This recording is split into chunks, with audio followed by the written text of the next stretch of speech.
가방을 든 박희영 서울 용산구청장이 구치소 정문으로 걸어 나옵니다.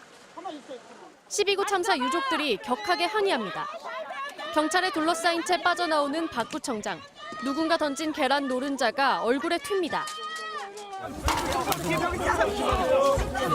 유족들 계신데 하실 말씀 없으십니까?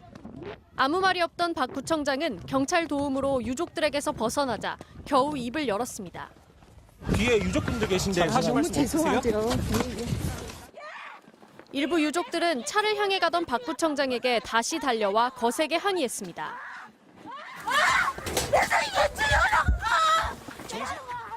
박 구청장은 건강 상태를 묻자 기침을 했습니다. 정신질환 우려 호소하셨는데 업무 복귀는 바로 하십니까? 박 구청장이 차를 타고 도망치듯 떠나자 일부 유족은 도로에 주저앉아 오열했습니다.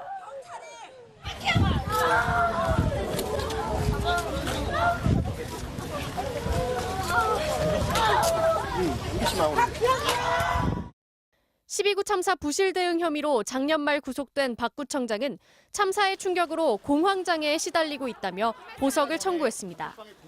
법원은 주거지 제한과 보증금 납입 등 조건을 달고 박 구청장 석방을 결정했습니다. 박 구청장은 구청장 직무 권한도 복구됐는데 유족들은 내일부터 출근을 막아설 계획입니다.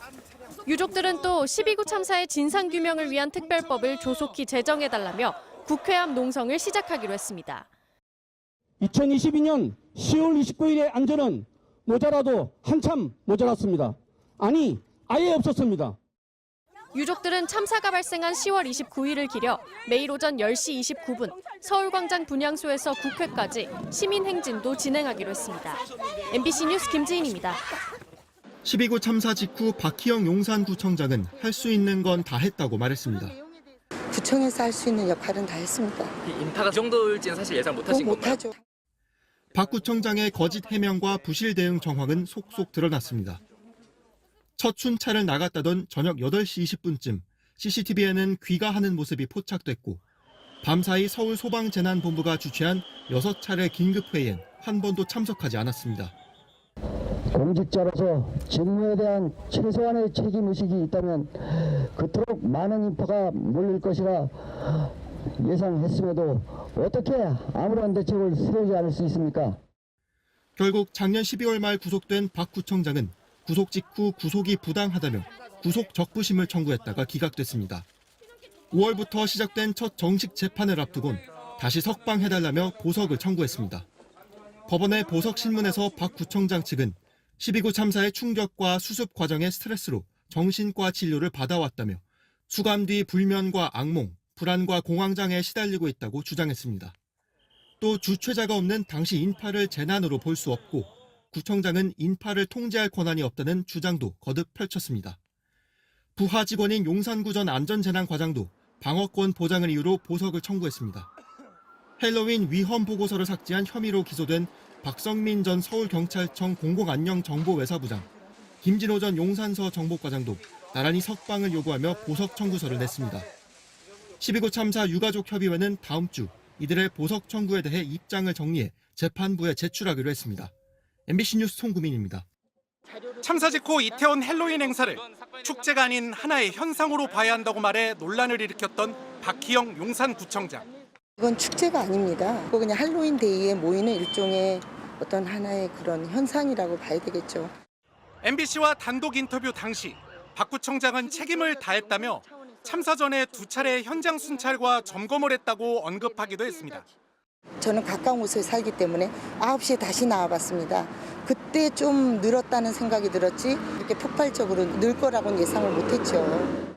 하지만 거짓 해명으로 드러났습니다. 박 구청장이 첫 번째 순찰에 나갔다고 밝힌 건 밤 8시 22분. 하지만 같은 시각 CCTV를 보면 박 구청장이 수행원으로 보이는 남성과 자신의 자택으로 들어가는 모습이 보입니다. 그냥 이태원 근처에 있는 집으로 귀가했을 뿐이었던 겁니다. 취재팀과 인터뷰에서 언급한 밤 9시경 나온 모습은 보이지 않았고 두 번째 순찰 시각이라고 공식 설명한 9시 30분에도 집 밖으로 나오지 않았습니다. 박 구청장이 모습을 드러낸 건 참사 발생 44분 뒤인 밤 10시 59분입니다. 모처럼 박 구청장 스스로 밝힌 시각과 일치합니다. 내가 현장에 출동한다. 그리고 도착한 게 10시 59분입니다. 그때부터는 제가 이제 통제했죠. 하지만 이후 세부 행적은 다시 어긋납니다. 용산구청에 따르면 박 구청장은 아침 7시 반까지 현장에서 지휘를 했습니다. 그런데 CCTV에 포착된 박 구청장의 귀가 시간은 2시간 이른 새벽 5시 38분이었습니다. 그리고 3시간 뒤인 오전 8시 49분 다시 집을 나섰습니다. 밤사이 서울소방재난본부가 주재한 긴급회의가 6차례나 열렸지만 단 한 차례도 참석하지 않았습니다. 행적을 거짓 해명했다는 논란이 일자 용산구는 박 구청장이 참사 충격과 트라우마로 경황이 없었기 때문이라고 설명했습니다. 또 소방재난본부 주재회의에 불참한 건 자치구의 참석 대상자가 보건소장이기 때문이라고 주장했는데 당시 회의엔 용산 소방서장과 서울시 부시장 등 관계 기관장들이 참석했습니다. 앞서 박 구청장은 헬로윈을 앞두고 용산구가 3차례 열었던 관련 회의에도 사실상 모두 불참했습니다. MBC 뉴스 이동경입니다. 선물 같던 동생이자 딸 강민지님을 기억하며 절합니다. 27배. 희생자들의 이름이 한 명씩 호명되고 그때마다 유족들이 큰 절을 합니다. 참사 200일을 맞아 서울광장 분향소에서 열린 추모 행사. 참사 직후부터 지금까지 유족들에게 가장 간절했던 것은 단 하나. 그날의 진실을 명명백백 밝혀내는 겁니다. 매번 느끼는 건데 시간만 어느덧 200일이 흐르고 참사 당일부터 지금까지 국가 경찰 담당자들은 전부 다 눈과 귀를 다 닫고 변한 게 하나도 없어요. 그냥 제자리예요.